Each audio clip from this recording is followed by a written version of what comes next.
Guys, panoorin nyo tong video na to, men. Sikat din ako balang araw. Ako kasi ganun excited ka sa pag-upload ng ginawa mong video. Pero nakadalawang araw na 3 isang linggo wala pa rin pumapansin sa bawat video na ginagawa mo. Tapos tatamarin ka na mag-upload at iisipin wala naman kwenta lahat ng ginagawa mo. Ganun ba talaga kahirap sumuporta sa small TikToker na tulad ko?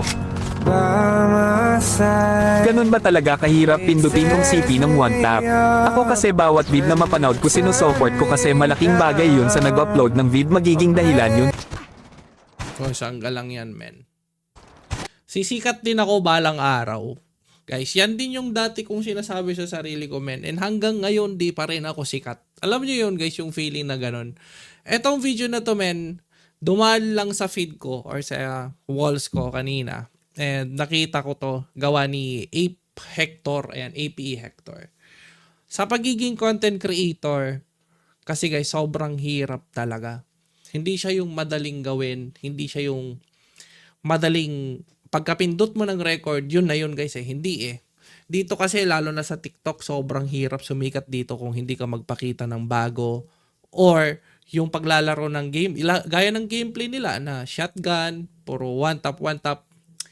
Dito kasi sa TikTok guys, sobrang dami ng gumagawa nito. And sobrang hirap din mag-isip ng bagong way para mapansin ka ng community actually. Pero guys, hindi ibig sabihin nun, wala ka ng pag-asang sumikat pa. Okay, tandaan nyo yan, men.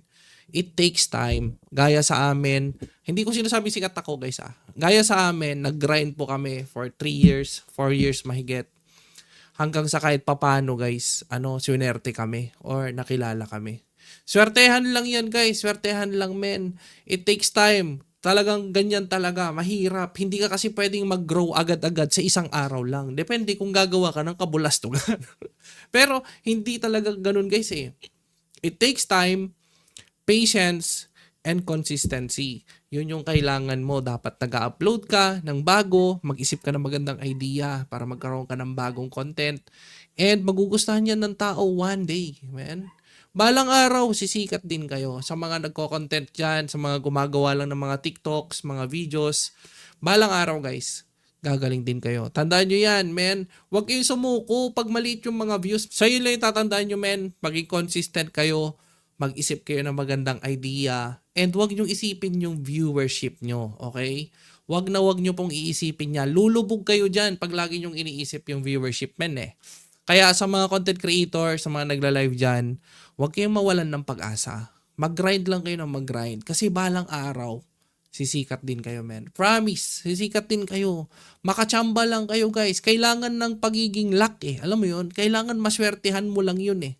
Pag time mo na yun, gaya kina Father, gaya kina Tokyo, nila Negi, nila Renzo, tsambahan lang yan, guys. May naisip silang magandang idea, pinost na nila. Ganun din sa inyo, guys. Kahit sino sa inyo, men. Kayang-kaya nyo yan. Kaya huwag kayong mahiyang gumawa ng content. Kasi walang pinipili. Guys, walang pinipili yung mga tao. Kung maganda or gusto nila yung ginawa mo, men, saan ka lang, maniwala ka sa akin, boy. Sisikat ka din balang araw, men. So, ayun lang sa video na to, guys.